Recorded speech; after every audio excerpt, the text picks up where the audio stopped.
Okay viewers, back again. It's not your boy Leroy, it's me. Lovely day in Blackpool again. Quite a few people about for a winter weekend. Yeah.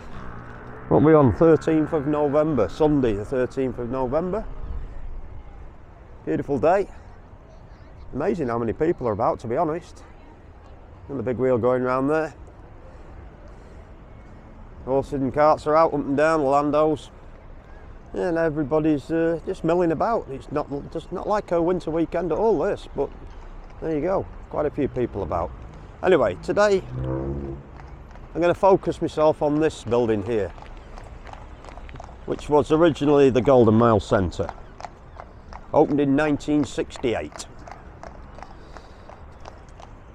The Blackpool Tower Company, they're the people that opened it and built it in 1968. The first two-storey arcade, I believe, on the promenade. On the ground floor, it was met by two revolving doors and two escalators. The ground floor was mainly arcade machines. There was a carousel there and some comet jets, flying elephants roundabout, if I can remember rightly, a cafe. There was a spoof, what we call a spoof stall, which was basically a camera, a photographic opportunity of a bar, which is like a mimic of the Rover's Return. If anyone remembers that, I do. One of my childhood memories from when it was that arcade was, I remember there was a massive Scalextrics machine, you know, car racing, but it's actually Scalextrics, and you bet on the car, a penny a go. I don't know if anyone remembers that, but I used to stand at that for hours when I was a kid. Anyway. Also in there we had Essie's Bingo. Essie's Bingo was their well-known name in the trade back in the day. Up on the first floor you had a very high ceiling with the glass-fronted windows at the front where you could stand looking out over the Irish Sea, watching the pleasure boats go in and out. There was a fun fair up there. You had the Winchester rifles, can stalls, hooker ducks, shoot out the Star machine guns. We also had a ghost train similar to the Pleasure Beach one and the Olympia. Had the waltzers and also a set of dodgems. Later on we had a looper, sorry. I had a helter-skelter there. We had several names that were well known throughout the travelling industry, such as Silcox, Cubbins and Hills, running these fairgrounds. The winters involved trade show exhibitions moved in here. The exhibitions selling fruit machines. That's what moved in here in the winter. And it was quite popular with anyone buying and selling fruit machines, or gaming machines, or video games, etc. back in the day. In the late 70s, we had the one of the escalators took you up to the first floor to Jerry Anderson's Space City. That was the northern escalator. On the northern side of the building, it took you up to Jerry Anderson's Space City, which was basically an exhibition. Telling you all about like the likes of Thunderbirds and Stingray from those programs back in the day, if anyone remembers them. Thunderbirds and Stingray. That was Jerry Anderson's Space City. On the side of the building here, where the Golden Mile Centre Amusements now is, the yellow building there, that was a fairground. There was an Astroglide slide there, big massive slide. I don't know if anyone remembers that. You'll have to take my word for it or do your history. Also we had a big wheel there, a carousel, small roller coaster, and it lasted until about the early 80s when phase 2 was built, which doubled the ground floor area of this building. So you had, whereas Sea Life here, you had phase 1, the Golden Mile Centre on 2 floors, and then you had phase 2, where the yellow building is there. Okay, so that was a massive arcade, phase 1, phase 2. When phase 2 come along, Essie's Bingo made way for Mike Dawson's Telly Bingo on the first floor, on the ground floor, sorry, of this building. So you had Mike Dawson's Telly Bingo in there, and you also had a second bingo in phase 2 in the yellow building, which was run by Dave Mills, if I remember rightly. who used to be also the manager of the Purple Penny Arcade, if I remember rightly. Okay, so Bollham's had this in the 80s. It was called Mr. B's Amusements, the yellow building. The Sea Life opened in 1990, I think it opened, the Sea Life, and it had Victoria Market underneath where it's boarded off now. We had a market in there, Victoria Market. It wasn't that clever. I don't think it did that well. It certainly wasn't popular, the Victoria Market.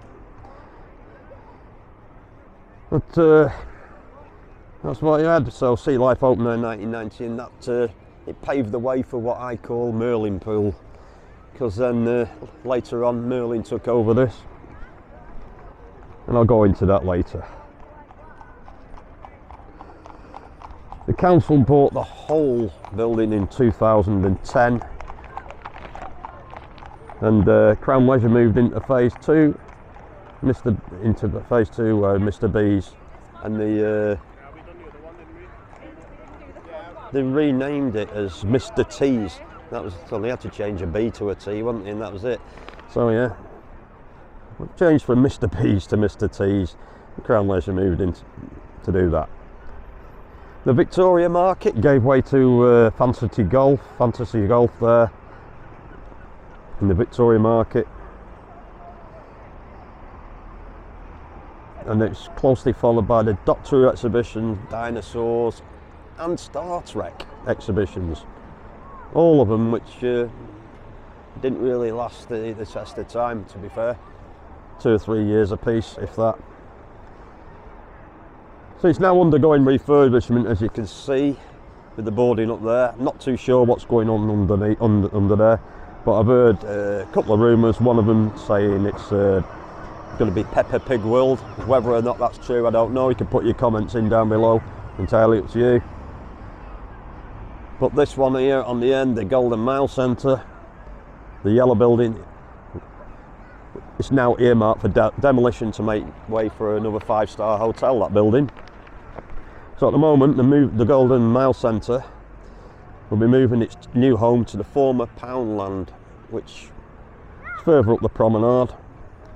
The former Poundland's going to be the new Golden Mile Centre.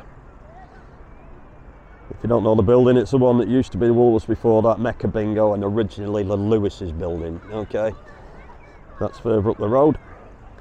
And it's being built right now, and it's opening next year. So you'll have this building as an arcade, Golden Mile Centre. You'll also have the Golden Mile Centre further up, running in conjunction next year, while they do the transition before this is dropped and turned into a hotel.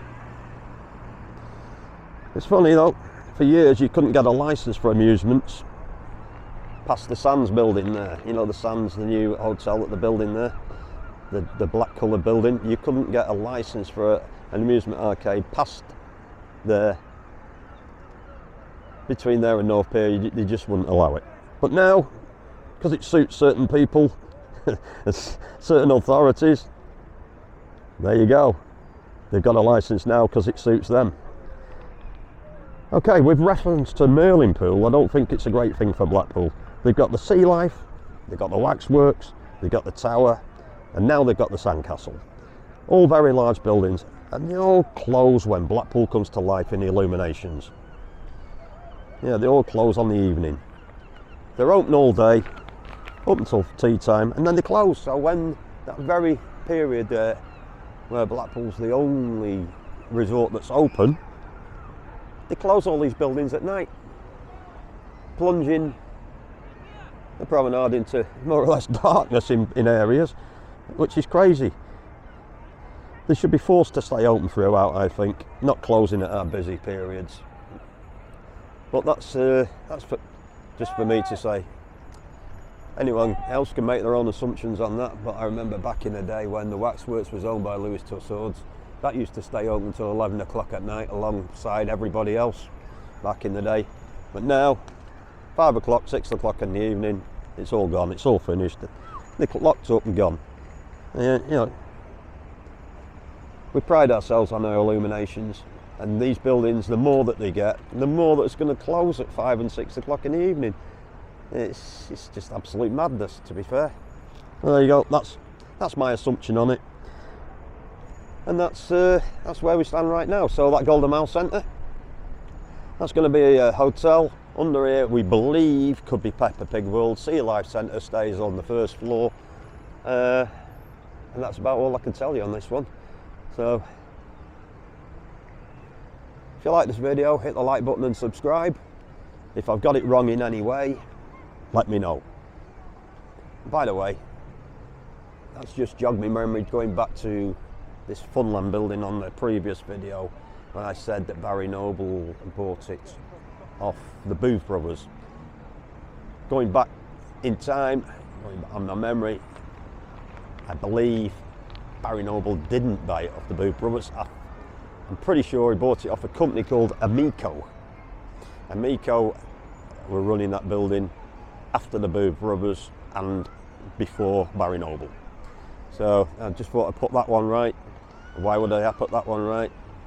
Well, Amico, I believe one of the directors of Amico was none other than the Bollums, who used to have the Golden Mile Centre, Mr. B's. That's where the B come from in Mr. B's. That was the Bollums. So anyway, I thought I'd put myself right on that one. If I haven't got myself right on anything else, let me know. But I thought I'd put that one right because I missed it out on the Funland. I know I keep skipping back now and again, but I have to put things right if I get it wrong. Okay, once again, if you like this video, hit that like button and subscribe. If you don't, there's not a lot I can do about it. It's not your boy Leroy. I'm signing off. Oh, and I've just turned around and spotted. How did I miss that before? It's back for the winter. The Star Flyer. Star Flyer's there. I don't know when that opens, but I'm gonna have a go on that, aren't I? Yes, I'll do that. I'll definitely take a ride on that, see if I can take Higgett with me. Alright, okay, catch you later guys. It's not your boy Leroy. I'm out of here. Catch you later.